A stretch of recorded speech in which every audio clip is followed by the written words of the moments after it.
This is Theology on the Go, a brief interview about an eternal truth. In many ways, it's fitting that it was revealed in this way for it to be the height of sort of God's self-revelation of his plans for his people.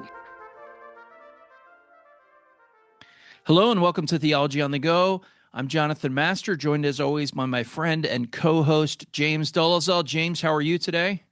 Jonathan, I'm doing great. I'm looking forward to some resolution in a way because we interviewed our guest on the first half of a 2-volume set that he produced, and just been waiting for the other foot to drop here. So we're finally right. to it. We left our listeners on a cliffhanger at the end of Numbers 19. And so we are really grateful to welcome a friend of ours and a colleague of mine, Michael Morales, who's professor of biblical studies at Greenville Presbyterian Theological Seminary, and to talk about the second volume of his Numbers series in the Apollos Old Testament Commentary series. And this deals with the second part of the book, Numbers 20 to 36. So, Michael, thanks for joining us today. Thank you so much for having me. It's great to be with you.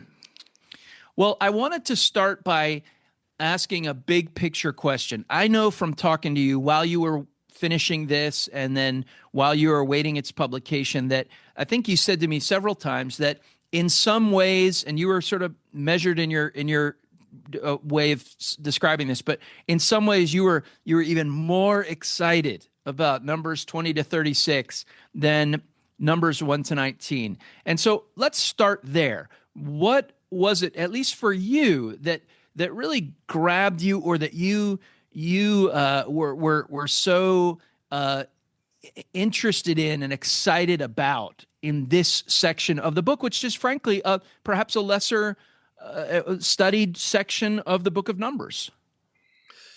Yes, there's less action certainly in the last third of the book of Numbers. Now, Volume 2 still includes some of the wilderness sojourn, and probably, though, the height of Numbers, and some argue even of the Pentateuch, is the theology of Balaam's oracles, and that was a huge joy and an enriching experience. Balaam is this character that you really have to look closely to figure out who he is. I mean, some people think he's really good and just mistaken, others that he's really devious, others that he changed along the way, but even beyond that, the oracles that he pronounces are just glorious. It's the height of certainly the theology of the book. And I have a chart in that volume 2 of Nachmanides, a medieval commentator, who organized each of the 4 main oracles in terms of a preview. Well, first of all, a review and then a preview of the history of Israel leading into the Messianic era. And for the most part, it reads right on point. And so that was just one taste of some of the joys of that section of Numbers. One of the features of both volumes, and a number of the reviewers note this, is your extensive use of Jewish sources. So for many who are unfamiliar with that whole stream of literature and comment from the Jewish sources, what are some highlights of kind of what you learned from Jewish sources in this particular part of the book? What I really appreciate about the Jewish sources, it actually is an attribute that is increasingly characterizing modern scholarship. I think there's been a coming full circle, is just the intuition of parallels, and it might be the slightest hint that suddenly will bring in another text, and that was really helpful. I mean, we discussed in the first volume just the whole theology of the camp and how important that is for the book, but in this second volume, almost every single chapter, that idea plays a role. For example, in chapter 32, when Reuben and Gad basically just say, hey, can we stay on the east of the Jordan? We have lots of cattle, etc. There are a good amount of allusions and parallels with the original scouts debacle when the 10 scouts basically slandered the land as a gift of God. And that really helped me, for example, to see why Moses is so irate. He is really doing everything he can to prevent the same disaster that happened 40 years earlier. You get some other parallels. One famous one is in chapter 21, where the second generation's on their journeys and they come to a spring, and suddenly they sing this little song. Rashi, another medieval commentator, for example, points out the parallels with the first generation song by the sea, and that just opened up an entire new, very thick parallel with the Exodus out of Egypt that I was just really happy to exploit. So those are a few examples. Can I throw in another one, Michael, that you Sure. discuss? The sin at Baal Peor, and the kind of it's not just a parallel with the golden calf event. It, in some ways, almost deepens the transgression. So can you speak to that a little bit? And then also sort of how Phinehas, for instance, might be juxtaposed to Aaron, so that you get these continuities, but there's also a discontinuity. There's a worsening and then also a better leadership. How are we to understand that kind of odd parallelism? Yeah, the way that I see it is basically like the golden calf episode for the second generation. If we don't really understand that second generation, I think there's a lot that is missed. You brought in one connection between Aaron and Phinehas. Aaron was very passive. He did whatever the people said, and then he kind of throws them under the bus when Moses approaches him, whereas Phinehas is very zealous for the Lord.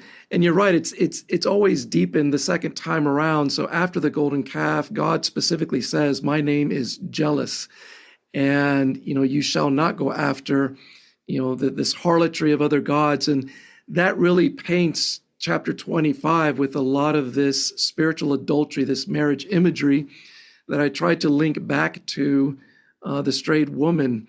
In the earlier part of Numbers, Israel is being shown that they've taken the path of the strayed woman. They strayed away from Yahweh, her husband. In fact, Baal means master, husband. And we're told that they were yoked to them, to Baal. And so Phinehas comes in and he basically destroys that relationship.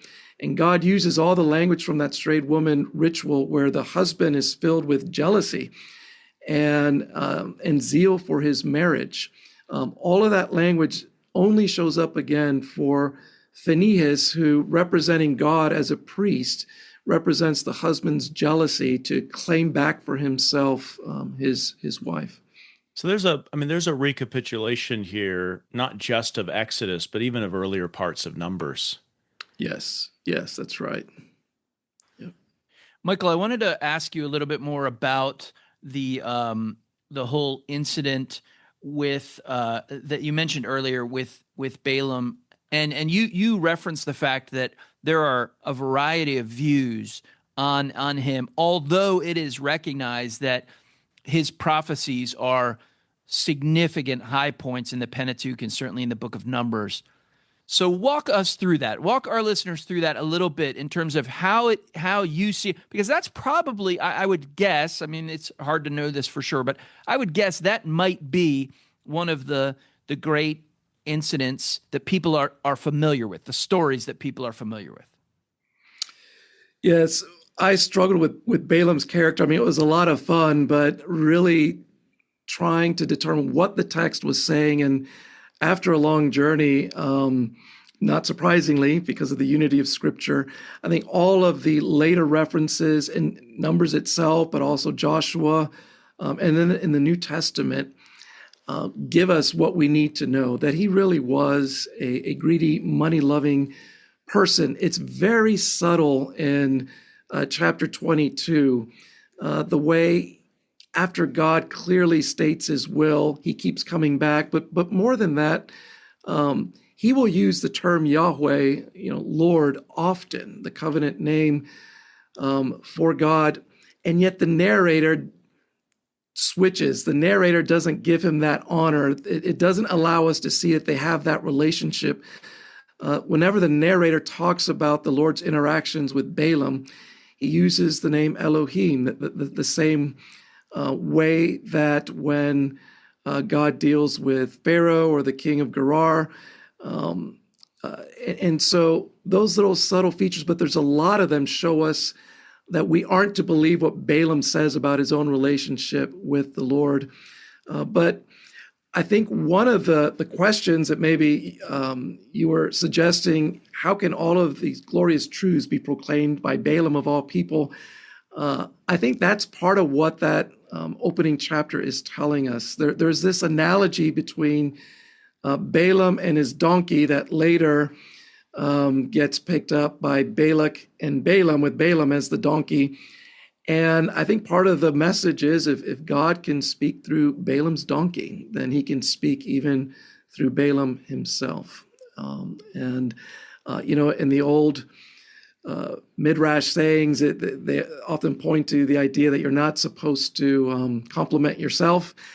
And for the most glorious truths about God's people, he actually utters them through really an enemy, one who's trying to destroy them. So the fact that you have this, the text, I should say, has this very negative portrayal of Balaam's, both his relationship with God and his motives, does not, it shouldn't cause us to call into question the actual prophetic words that he speaks. Those prophetic words stand on their own 2 feet, regardless of the messenger. Exactly. Yeah, I think that's a big part of the message. Yeah. I often use Balaam's words in Numbers 23 as one of the texts suggesting divine immutability, that I, the Lord, do not change. I'm not a man or son of man, that I should change my mind. But that does sync up very nicely with other passages not spoken by greedy prophets. Should we use the text that way, Michael? Are you saying it's okay to go and get theological truths out of the oracles of Balaam? Oh, definitely. Now, the broader issue that you're pointing out takes caution. I'll come back to that. But the narrative context actually pushes those oracles to a greater height because of the whole context where you have one of the enemies of God's people trying to destroy them, trying to fling curses upon them. The way that God overturns them, as we find in Deuteronomy, because he loved them, it just makes it all the more glorious and emphatic. I mean, again, it would be different if we just heard it from anybody, but within this context, it double underscores that this is God speaking, this is God's will. And in many ways, it's fitting that it was revealed in this way for it to be the height of sort of God's self-revelation of his plans for his people. But a lot of what you're saying does make me rush to say we do need to be cautious. The Bible isn't confirming everything a character says. And so we always have to look at, the context and how it functions in that story, because obviously there's good people and bad people or not so good people. And they're often giving their opinion, and the text isn't always promoting. But in this case, it's very clear, especially for that third oracle, when the Spirit of God comes upon Balaam, that what he is saying is actually the words of God. And in interpretation, we look at character views, and that we always have to weigh. Unless the character is the Lord God, that goes all the way to the top. You always have to agree with what the character of God says. And then alongside that is the narrator, who also represents the viewpoint of God.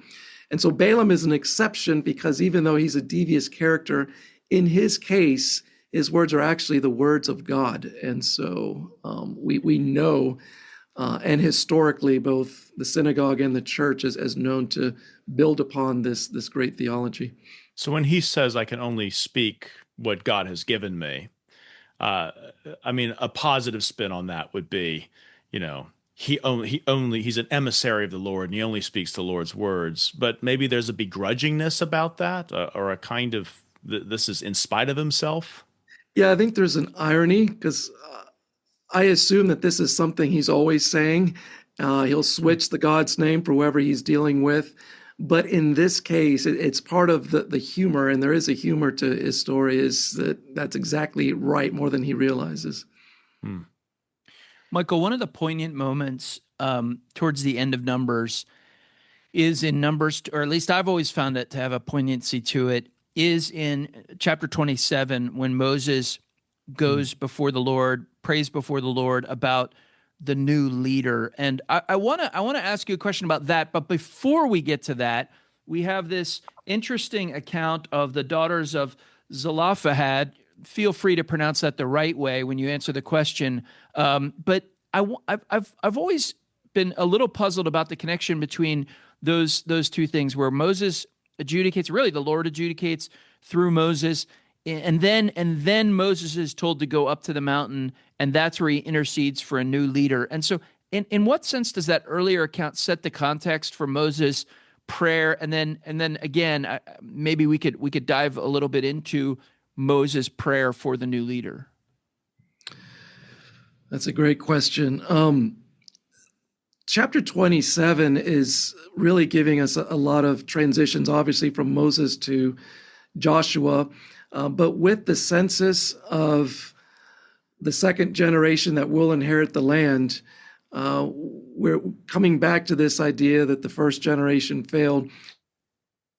Now, the Daughters of Zelophehad episode not only introduces Moses' prayer and his transition to Joshua, but it's really part of this frame of the final third section of the book of Numbers. And so when we get to chapter 36, suddenly the Zelophehad daughters show up again via their uncles. And what that does is it serves to contextualize all the material within. And the opening section of the Zelophehad daughters in chapter 27, it's about their being able to obtain the land. In one sense, they're excluded. They're the least of these. Their father has died. They're not married. And we get this idea that the land is for all of God's people. And in actual fact, they inherit, each of them, a portion, not as if they were sons, but as if they were brothers of their fathers. They get significant amount of land. And then in chapter 36, the story is rounded out where the uncles display this concern that if they happen to marry outside the tribe, then the tribal lands will be diminished. And God makes a provision for that. They can marry whoever they want, but it has to be within their own tribe. And so that theme there is the retaining of the land, the retaining of God's gift. And so the obtaining and retaining of the land. And it shows us that everything from beginning to end within that last section is all about this great inheritance of the land. And that colors this whole idea of Moses. And part of what you mentioned, the poignancy is, as faithful as he was, he would not be able to inherit the land himself or even to bring God's people into the land. And I fell in love with Moses more deeply just working through Numbers. But as much as I love him, as Moses himself understands, the issue is the people's inheritance of the land. And that's what he prays to God. Give them a shepherd to bring them in, to go out before them. And so perhaps for the original audience, that would have been the big question mark that maybe we missed. Well, how are they going to be brought in if Moses, the great leader, is gone? And God's response is this faithful shepherd, Joshua, who we know will lead the conquest and bring them in. And so the idea of you get to obtain the land is, I think, what the daughters of Zelophehad story opens for Moses' prayer is there is no doubt they will be brought in to inherit the land through this new leader, Joshua. So that's very helpful. So that whole thing is the beginning part of the framing device to introduce and explain the whole the next part of Israel's journey under the Lord's hand, which is the inheritance of the land. And then kind of question number one is going to be, well, who's going to lead them? Right. And that's the question that Moses intercedes on behalf of the people about. Yeah, it all starts to fit along the lines of that logic. So who's the one who brings us in? Joshua. And then you'll get 3 chapters of what's the priority in the land, sacrifices, worshiping God, fulfilling your vows, and so on. You mentioned in that answer that you fell in love with Moses even more through your work in the book of Numbers. Were there particular features of Moses' ministry and leadership that perhaps you are accented more in the book of Numbers, or given greater texture in the book of Numbers, that fill out the picture of Moses as this faithful leader in the context of God's leadership of his people? Yes, I think if anything, drawing an analogy with Christ, who of course is perfect as a man, but we appreciate those instances where we see Christ's humanity, because then we realize that glorious truth that God the Son became one of us, and he sympathizes with our weaknesses, even though he's without sin. Well, Moses, in Exodus, he is just, other than the early chapters, he's just this powerful leader and almost too perfect. But you come to Numbers and you see some of the chips in the armor, and a lot of it isn't sin, but you just see, wow, I mean, he's a guy whose hands get tired. When he's praying for God's people, he's one where his father-in-law has to say, this burden's too much for you. Numbers 11, he gives us a lament to God. He knows who to go to. He doesn't complain to the people, but nevertheless, he is weary. He feels the weight of leadership. Numbers 12, his own brother and sister are slandering him. He meekly doesn't say anything. God rises to his defense. And then, of course, in Numbers 20, which in many ways is sort of the great balm in the book, where Moses himself does sin and God judges him profoundly. But everything we see afterward, even the prayer you mentioned in chapter 27, shows a man who is humbled by God's discipline, didn't begrudge God, didn't have a chip on his shoulder. When God says it's time to die, his first concern is for the sheep, that they not be without a shepherd. So in all these ways, we see his weaknesses, even his sin, and what some even regard as failure. He never did bring in the first generation. And yet we see a man who, the author of Hebrews reaffirms Numbers 12, who's faithful in God's house and upheld by God's Spirit. So you just really get to know him and his personality, and it's hard not to sympathize with his labors in the wilderness through this book. Is there a juxtaposition of Moses and the people?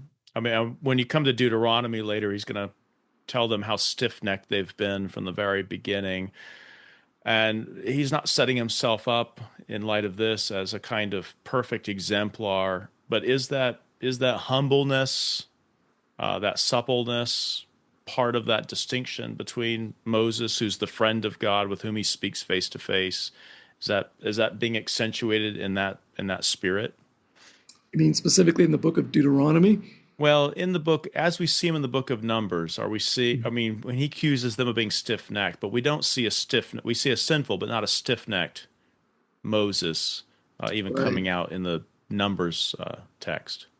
Yes, I agree. I mean, there's ways where the language in the retribution of God for Moses' sin is colored with the language of like the original Scousages. I think part of the point there, in which he makes clear in Deuteronomy, as the people's representative, he was not going to enter in the land. I think what he lost in Numbers 12 was the leadership of the people into the land. But yes, I would agree. Numbers, along with the idea of ecclesiology, is the hierarchy within ecclesiology, and specifically these mediatorial roles. And Moses stands apart, and that's really what made his sin so aggravated, is he really was the spokesperson for God. And in Numbers 20, the idea is he represents God's kingship.